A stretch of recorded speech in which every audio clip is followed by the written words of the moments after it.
بسم الله والصلاة والسلام على رسول الله أما بعد السلام عليكم ورحمة الله وبركاته. Nous remercions Allah subhanahu wa ta'ala qui nous a guidés vers l'islam,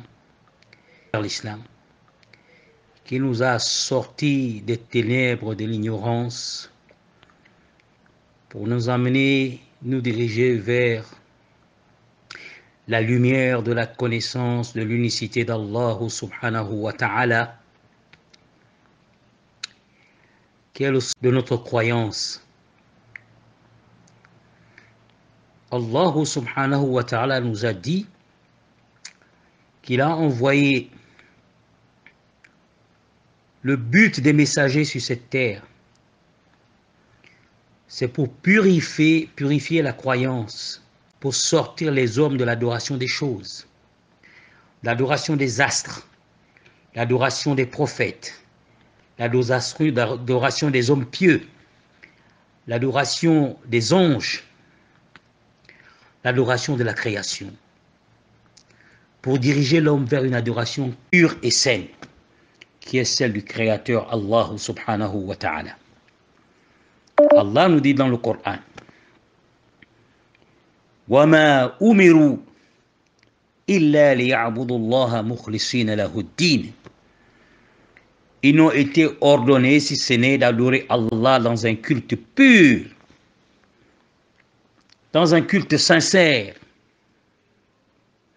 Allah nous confirme dans le Coran qu'il a envoyé dans chaque communauté un messager pour dire aux hommes d'adorer Allah seul et de s'écarter de ce qui n'est pas Allah. وَلَقَدْ بَعَثْنَا فِي كُلِّ أُمَّةٍ رَسُولًا أَنِ اعْبُدُوا اللَّهَ وَاجْتَنِبُوا الطَّاغُوتَ.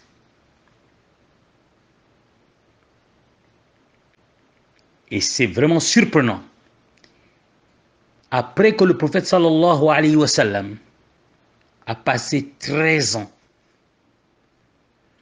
pour purifier la croyance autour de lui, pour avertir l'humanité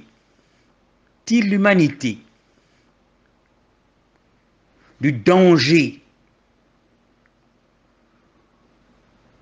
d'adorer autre qu'Allah subhanahu wa ta'ala.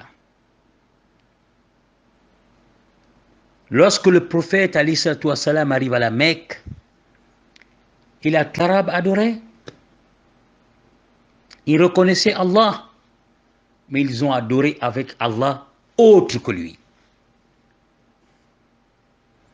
Et les Arabes à la Mecque, qui comprenaient le sens de kalimat la ilaha illallah, ont refusé de contredire cette parole, ont refusé d'aller en contradiction avec cette parole. Ils ont bien compris lorsque le prophète sallallahu alayhi wa sallam a dit, ya ayyuhan nas, il dit à la Mecque, Qulu la ilaha illallah tuflihu. Dites la ilaha illallah, vous réussirez, vous serez heureux. Ils ont compris que prendre l'engagement de dire la ilaha illallah t'a mené à rejeter le culte des esprits, le culte des anges, adorer les anges, adorer les prophètes, adorer les grands-pères, adorer les anges, adorer les génies de rivières, du désert, de forêts, de tout ce qui est créature, adorer les habitants de la tombe.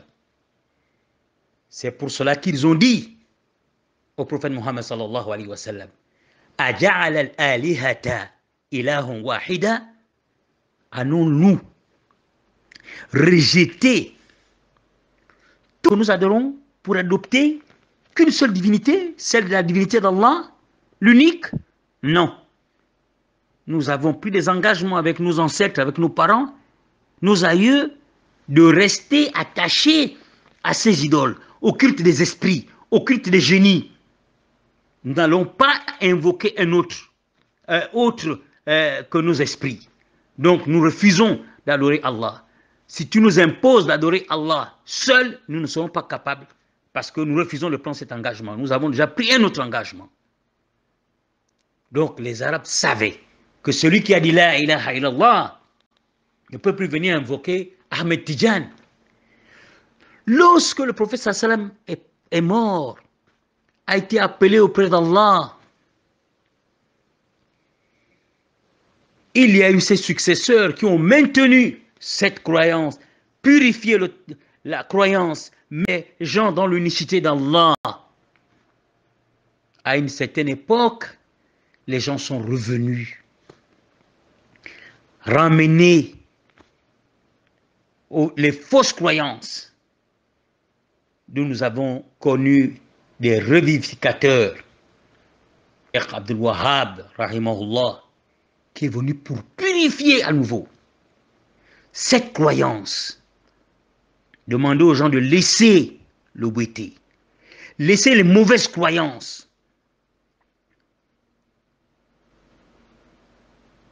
Donc l'islam ne fait pas bon ménage avec ces fausses croyances. Invoquer les habitants des tombes, invoquer les prophètes, invoquer les génies, de rivières, de mers, de forêts, des airs, interdiction formelle. Ben, ce n'est pas moi qui deviens musulman, qui me convertis à l'islam. On me dit, deviens musulman. Je trouve les vieux musulmans qui sont des vieux musulmans. Quand tu es musulman, tu adores Allah seul.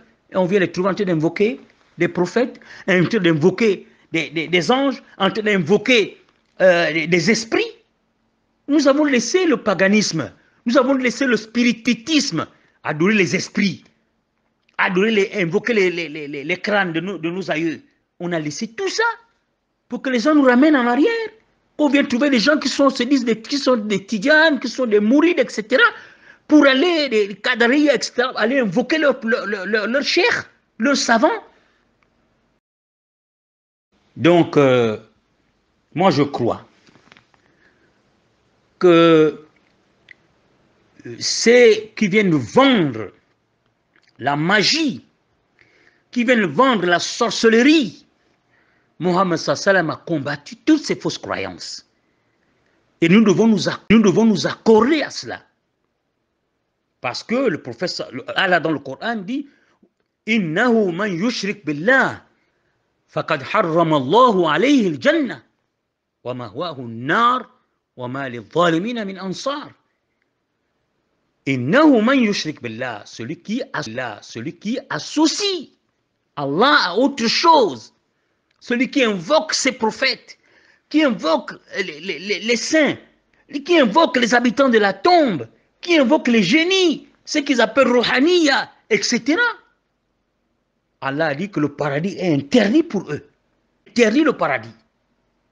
Il est interdit, le paradis est interdit à ceux qui invoquent autre que lui. Interdit. Et ils n'auront pas de secoureurs en dehors de secoureurs. Ceux qui prennent ce chemin. Donc, parmi les enseignements de Cheikh, toutes ces fausses croyances que les gens ont ramenées après que la religion d'Allah a été purifiée. Ces gens qui sont restés attachés, quand vous leur parlez, ils disent nous allons laisser le culte de nos ancêtres, le culte des idoles, le culte des génies, le culte des prophètes, invoquer les anges, les Rouhaniya, tout ce qu'ils appellent, tous les noms qu'ils ont enjolivés, que Shaitan a enjolivé pour eux, pour adorer qu'Allah seul. Ah non, nous adorons Allah et autre chose. Nous allons invoquer nos prophètes, nous allons invoquer nos cheikhs, leur demander le paradis, leur demander l'argent, apporter les doléances comme c'est ici. Voilà ceux qui sont un danger pour notre religion dans ce pays. Ce n'est pas venir faire croire aux gens que ceux qui ont appris, qui demandent aux gens de laisser le culte des ancêtres, le culte, le spiritisme, pratiquer la sorcellerie, pratiquer la magie, ceux qui viennent avec ces fausses croyances, venir infecter les enseignements du prophète Mohammed sallallahu alayhi wa sallam pour nous distraire, nous détourner de l'objectif. Quand Allah nous dit de répéter chaque jour dans la prière, Iyyaka na'budu, c'est toi seul, Seigneur, que nous adorons. Wa iyyaka nasta'in, et c'est toi seul que nous pleurons le secours. Pour que ce soit clair, quand tu es musulman, c'est ça l'objectif à atteindre. Et c'est Allah qui est le seul pour t'emmener vers l'objectif. Quand on voit des gens qui viennent nous distraire avec des audios, alors que les croyances que les savants nous mettent en garde contre les fausses croyances. Bref, moi je crois que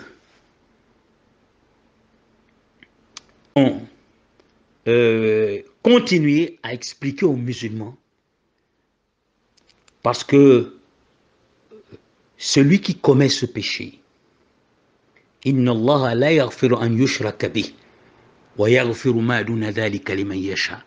Allah ne pardonne pas qu'on lui accorde, donne un associé. Mais en dessous de cela, Allah subhanahu wa ta'ala pardonne.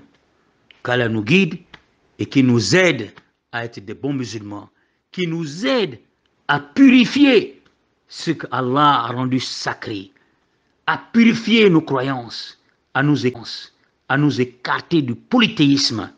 Il ne sied pas à un musulman qu'après que le prophète sallallahu alayhi wa sallam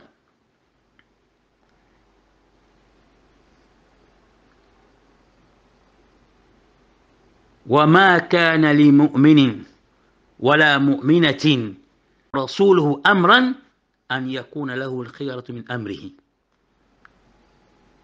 Il ne sied pas à un croyant ou à une croyante après qu'Allah et son messager aient montré la voie et nous aient donné la direction à suivre, de choisir le contraire, de choisir une autre voie, de prendre une autre conception, réciter la ilaha illallah 70 000 fois et ne pas comprendre le sens de la ilaha illallah, le contredire matin et soir.